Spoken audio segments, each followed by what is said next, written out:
읽으시니까 어렵습니까? 아니면 내용이 딱 들어옵니까? 예, 요한계시록 자체가 좀 어려운 측면이 있죠. 상징적인 것들이 많아서.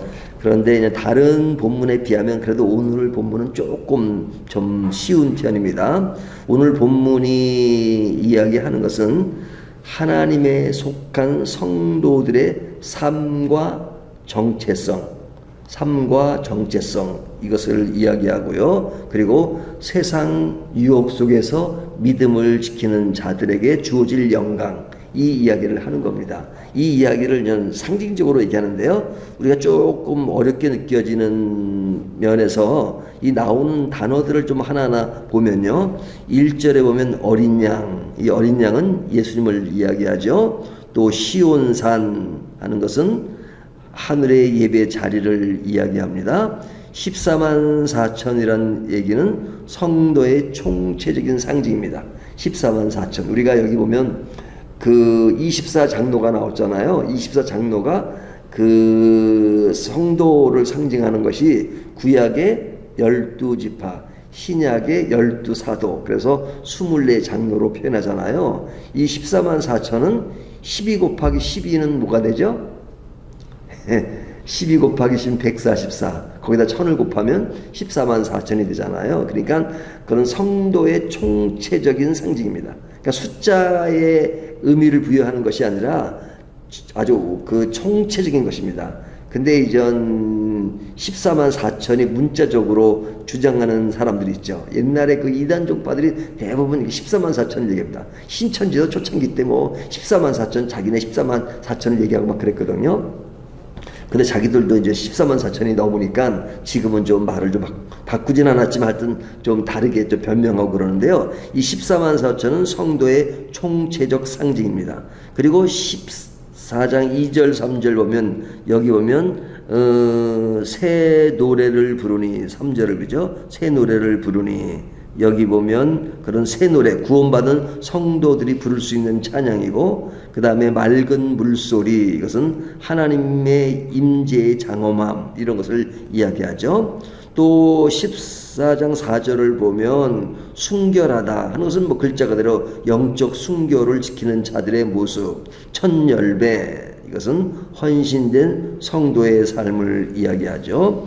또 7절 앞에 6절을 보면 천사, 세상 모든 민족에게 복음을 선포하는 존재, 영원한 복음, 이것은 창조주 하나님께 경배하는 그런 모습을 전하는 것, 뭐 이런 것이죠. 그 다음에 이제 8절에 보면 바벨론, 음행의 포도주, 이것은 타락한 세속 권세를 이야기하고, 그 다음에 음행의 포도주라고 하는 것은 쾌락과 유혹의 상징을 이야기합니다. 그리고 9절부터 11절까지 보면 짐승, 표, 심판, 이것은 사탄의 세력, 또 타협의 상징, 영원한 고통을 경고하는 그런 내용이죠. 그리고 이제 뒤에 보면 12절, 13절 보면 인내, 이것은 뭐 글자 그대로 끝까지 믿음을 지키는 성도의 복된 모습, 그 다음에 죽음, 수고 후 쉼의 약속. 근데 이 죽음이라는 문제가요, 우리는 굉장히 좀 부담스럽게 생각하잖아요. 하지만 성경은 죽음에 대한 문제를 굉장히 다르게 표현합니다. 죽음에 대한 문제는 이 세상의 장막을 벗어나서 새 하늘과 새 땅에 들어가는 것. 그래서 죽음에 대한 것은 이렇게 새로운 시작으로 얘기를 해요. 그래서 죽음 자체를 이렇게 두려움으로 이야기하지 않습니다. 그래서 우리나라 동양 사람들은 이 죽음에 대한 문제는 이렇게 굉장히 좀 뭐랄까 좀 무섭게 인식할 때가 많잖아요. 예? 뭐 죽음 하면 뭐 귀신을 생각한다든지 뭐 이런 거. 그래서 이제 이렇게 무덤 같은 것도 좀 뭐 그런데 서양 사람들은 이 무덤이 굉장히 친밀감이 있잖아요. 무덤 자체. 그래서 교회 앞마당에 보면 대부분 무덤이 있는 경우가 많죠. 영국은 가더라도 영국의 그 교회 앞마당은 다 무덤이고, 물론 이렇게 봉이 없고 비문만 있죠. 또 영국에 있는 교회에 이 웨스트민스터 채플이라든지 이런 데 가보면 그냥 이렇게 건물 안에 그 바닥이나 이런 데다 시신을 묻어놓은 무덤이잖아요. 그러니까 이 무덤 자체가 삶과 굉장히 가까워요. 왜 그러냐? 서양 사람들은 기독교 문화가 일찍 들어왔기 때문에 죽음이라는 문제와 부활과 연결을 시켜요. 부활. 그러니까 부활이라는 것은 뭐냐면 죽음 후에 일어나는 것이잖아요. 그러니까 죽음 자체를 두려움의 모습으로 생각하는 것이 아니라 굉장히 어떤 좀 생동감 있는 그 죽음과 부활. 그래서 삶의 영역 속에 죽음의 문제를 가볍게 생각해요. 근데 우리가 이제 찬송을 부르면, 오늘도 우리가 찬송을 불렀지만, 찬송 보면 나의 갈 길 다가도록 하면서 제일 마지막에 뭐예요? 이렇게 하나님 나라에 가는 그 얘기를 하잖아요. 찬송의 대부분에 보면 우리가 이 세상 끝나고 하나님 나라 갔을 때 상황을 굉장히 긍정적으로 표현합니다. 그런 의미에서 우리의 삶은 사실은 인간적으로는 죽음이라는 것이 두려울 수 있는 마음들이 있죠. 네가 숨을 멈추고 죽는다 하는 것이지만 성경은 그것을 안식이라고 이야기하고 장막을 벗어나서 새로운 세계. 그러니까 우리가 지금 살아있기 때문에 지금의 죽을 때를 상상할 수 없으니까 두려운 것이지만, 우리가 죽은 후에 부활하고 후에 하나님 나라에 들어가서 우리들의 지난 삶을 바라본다면 또 생각이 달라질 수 있겠죠. 그런 의미에서 우리는 감정적으로 두려운 마음이 생길 수 있지만, 그러나 죽음 후에 하나님 나라를 동경하고 바라보는 그 자세는 굉장히 중요한 것 같습니다. 그래서 오늘 본문에도 보면 죽음이 뭐냐면 수고를 그치고 쉬리니 그렇게 말하잖아요. 자, 그래서 이제 오늘 본문은 성도들의 정체성이 무엇이냐, 그리고 그런 세상에서 살아가는 많은 고통스러운 것이 있지만 그리스도의 구별된 자로서 하나님의 복음 안에서 그런 다른 세계가 있는 그런 것들을 이야기하는 겁니다. 그래서 오늘 본문은 그렇게 어렵진 않아요. 여기에 14만 4천, 그것은 성도들의 모습인데 그들의 모습 속에는 세상의 고통이 있다 할지라도 그들의 다른 영역에서 살아가는 삶의 존재, 이것을 이야기하는 것입니다. 그렇다면 오늘 말씀을 오늘날 우리 개인에게 적용한다면 이 말씀을 어떻게 생각할 수 있을까? 성도들이 가는 길, 그리고 모습, 다시 말하면 성도들이 이 세상 사는 삶의 형태, 모습이 어떤 것이냐. 첫째로 예배의 길을 가는 것입니다. 우리는 예배의 길을 가는 것입니다. 이 어린 양과 함께 시온산에 산다는 것은 하늘 예배에 참여한다는 것을 이야기했잖아요. 그러니까 우리들의 개인적인 삶은 늘 예배가 있는 겁니다. 늘 하나님 중심으로 예배의 삶이 중심이에요. 근데 예배라고 하면 예배는 없어지는 거예요? 예배당만 그런 것이 아니라 삶의 모든 것이 예배가 돼야 돼요. 밥을 먹을 때도 그것이 예배가 돼야 되고, 우리가 직장을 갈 때도 그것이 예배가 돼야 되고, 우리가 길거리를 갈 때도 그것이 예배가 돼야 되고, 그런 예배, 삶의 예배가 이렇게 가시적인 그런 모습, 외형적인 예배가 이렇게 지금 이렇게 예배 드리는 것이죠. 그러니까 삶의 예배가 전제됐을 때 우리들의 의식적인 예배가 가치가 있는 것이죠. 이게 삶의 예배는 없으면서 의식적인 예배만 있다 그러면 그걸 외식한다 그러잖아요. 외식한다. 네, 그러니까 우리의 삶이 더 중요합니다. 삶 속에서 늘 예배하는 건 내 개인적인 생활. 그래서 실제로 그 사람의 신앙의 실체는요, 교회 밖에서 평가되는 것입니다. 그러니까 교회 안에서는 누구나 다 성도같이 보일 수 있어요. 그렇죠? 교회 와가지고 기도 안 하고 뭐 말씀 안 듣고 찬송 안 부르는 사람이 어디 있습니까? 간혹 있긴 하지만. 그러나 밖에 나가는 순간에 딱 찬양과 말씀과 기도가 딱 사라져 버려요. 그러면 그게 진짜 평가죠. 놀라운 사실은 목사가 은퇴한 후에 교회 안 나가는 사람이 간혹 있다 그래요. 네, 제가 주변에 보기도 하고. 근데 교회는 나오지만 또 옛날에 현역에 있을 때처럼 그렇게 신앙생활 안 하는 경우도 있고, 그런 경우를 보면 그 평가는 뭐예요? 아, 싹군이였구나. 그런 평가를 낼 수밖에 없죠. 그러니까 우리들에게 삶의 예배가 얼마나 중요한가. 그 삶의 예배라는 것을 요한계시록에서는 뭐냐면 이 세상의 고통과 어려움 속에서도 그 신앙을 극복하고 살아가는 모습, 그것이 신앙의 진면이라고 할 수 있죠. 그러니까 성도는 언제나 어디서나 어느 시간이나 예배의 길을 걷는 것이다 하는 것이죠. 두 번째는 그 길을 걷는 사람은 순결과 진실함으로 살아가는 사람들입니다. 여기 14만 4천은 영적 정절을 지키는 자들이죠. 그래서 오늘날 사람들은, 성도들은 세상의 거짓과 타협하지 않고 살아가는 사람들입니다. 근데 타협을 많이 하죠. 인간은 완전하지 않으니까 뭐 그렇게 연약할 수 있어요. 하지만 우리는 결코 타협해서는 안 되겠다는 그런 자세를 굳건히 가져야 되죠. 우리가 죄를 짓습니까? 안 짓습니까? 세상 가운데 죄를 안 짓을 수가 없잖아요. 하지만 자세는 나는 결코 죄를 져서는 안 된다는 확고한 자세를 가져야 되죠. 그럼에도 불구하고 넘어지고 죄를 짓고 하잖아요. 그럴 때마다 다시 한번 하나님께 다시 일어나서 하나님 다시 새로운 길을 가게 해주십시오. 그래서 우리는 늘 새롭게 가는 겁니다. 새롭게 가는 겁니다. 그러면 하나님은 우리의 각오를 물으시지 않죠. 너 조금 전에 그랬지, 그러지 묻지 않으세요. 제가 가끔 얘기하지만 하나님이 우리의 과거를 물으시면 우리는 끝이 없죠. 끝이 없죠. 근데 하나님은 결코 과거를 묻지 않으세요. 늘 새롭게 인도하세요. 그래서 제가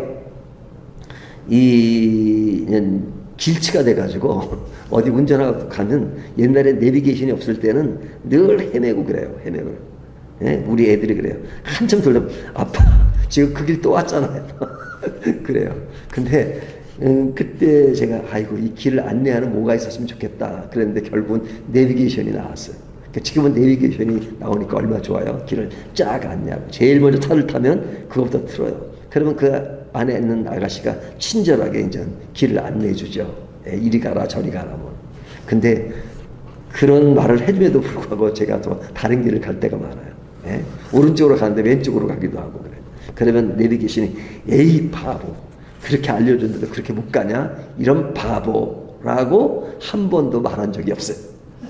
예. 그렇게 길을 잘못 가면 다시 그 자리에서 다시 재설정을 해서 안내해줘요. 이 내비게이션의 그 아가씨는 결코 과거를 묻지 않아요. 새로운 길을 안내해줘요. 그래서 제가 그 글을 어떤 잡지에다가 하나님은 내 인생의 내비게이션 그렇게 글을 쓴 적이 있었는데 하나님은 진짜 그렇습니다. 과거를 묻지 않으시고 오늘도 늘 새롭게 말씀하세요. 예? 근데 사람들은 자꾸 과거를 묻죠. 특히 부부간의 문제. 그러면 당신 옛날에 뭐 그러지 않았어. 예?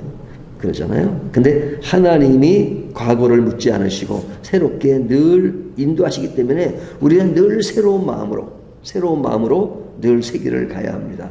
그래서 이것이 기독교인의 종말관이에요. 종말관. 우리 종말관은 우리 오늘을 늘 새롭게 사는 것입니다. 오늘 예배가 새벽기도가 내 인생의 마지막 예배예요. 예? 그리고 내일 새벽기도 가면 또 새벽기도가 아니라 또 새로운 새벽기도가 온 것이죠. 그런 의미에서 내 인생이 오늘이 마지막이라고 하는 그런 가치관과 그리고 새로운 날을 맞이했을 때 새로운 날이라는 가치관을 가지면 그것이 우리가 순결을 지키고 이 세상의 어려움들을 극복하는 지름길이에요. 제가 어저께 주일 설교에도 그런 말 했잖아요. 우리가 어린아이가 되든 청년이 되든 연세 드신 분이 계시든 하루하루를 살아가는 건 똑같아요. 그렇기 때문에 우리는 늘 새로운 길을 가는 겁니다. 아유 내가 나이가 많아서 이제는 얼마 안 남았어. 그게 아니죠. 네, 늘 새로운 길이에요. 자, 그 다음에 세 번째는 복음을 삶으로 전하는 성도는 왜 그러느냐. 이것이 가장 중요한 인생의 가치관이기 때문에 이것들을 삶에서 전하는 것입니다. 그리고 네 번째는 세속 가치에 물들지 않는 성도예요. 여기 보면 바벨론의 쾌락과 부패를 상징하는 이야기를 하잖아요. 근데 우리들의 삶의 영역을 보면 주변을 보면 늘 추구하는 것이 뭐예요? 성공, 쾌락, 탐욕 이런 거잖아요. 뭐 성공하는 것이 나쁜 것은 아니죠. 하지만 그 성공의 목적이 무엇이냐 하는 것들을 늘 생각해야 되는 것이죠. 우리가 어떤 외형적으로만 아주 그 반듯하고 그리고 속이 없는 그런 모습이 아니라 정말 하나님과의 관계 속에서 진실이 무엇인가, 진리가 무엇인가, 참된 것이 무엇인가 그런 것에 가치를 두면 다른 사람들이 볼 때는 아유 저 사람의 외적인 부분을 보면 뭐 무슨 재미로 사나 그럴지 모르지만 우리는 남들이 알지 못하는 세계를 가지고 있는 사람들입니다. 하나님 나라의 세계. 그래서 세상이 추구하는 것과는 달라요. 근데 그 속에 남들이 알지 못하는 진짜 행복이 있어요. 진짜 아름다운 곳이 있어요. 그 아름다움을 추구하는 것. 그러려면 세상과는 가치관이 다릅니다. 세상이 즐겁다? 그러면 좀 더 신앙과는 멀어진 심이 있어요. 세상이 즐거울 수가 없어요. 세상이 아름다울 수 없어요. 그렇다고 해서 세상을 등지고 살라는 건 아니죠. 세상의 빛과 소금을 역할을 하고 살지만 그러나 세상은 재미가 없어야 됩니다. 그게 정상입니다. 세상이 너무너무 재밌다? 그러면 하느님 나라가 재미가 없어져요. 없는 거예요. 하나님 나라가 재미가 있다? 그럼 세상은 좀 재미가 없습니다. 하지만 그런 속에서 살아가는 것이죠. 그래서 하나님 나라가 크게 보이면 세상이 작게 보여요. 하지만 세상이 크게 보이면 하나님이 작게 보입니다. 그 원리가 신앙의 굉장히 중요한 원리예요. 우리는 과연 생활하면서 하나님이 크게 보이는가, 세상이 크게 보이는가, 그런 것을 늘 점검하는 것이 중요하죠. 한 가지를 더 말씀드리면 우리는 인내하며 죽기까지 충성하는 성도들입니다. 고난 속에서도 믿음을 지킨 성도들은 그 속에서 고통스럽지만 그 내면의 세계에 하나님이 주시는 위로와 평안과 안식이 있는 것입니다. 하나님의 약속이 분명하기 때문에 그렇습니다. 세상이 흔들어도 성도는 신앙의 정조를 끝까지 지키며 살아가는 것, 그리고 그 길을 하나님은 분명히 기억하신다 하는 것을 오늘 본문이 이야기해 주고 있습니다. 그렇다면 우리는 어디에 관심을 가지고 인생을 살아가야 하는가? 어디에 관심이에요? 하나님 나라입니까? 세상입니까? 여기 세상이라고 말하는 것은 우리가 살아가는 삶의 현장만을 얘기하는 것이 아닙니다. 삶 속에 일어나는 그릇된 가치관을 얘기하는 것입니다.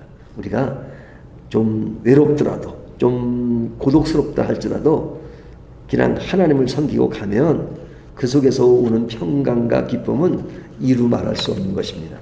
그리고 세상을 극복할 수 있는 것입니다. 그러면 또 세상에 영향을 끼치는 거예요. 빛과 소금으로.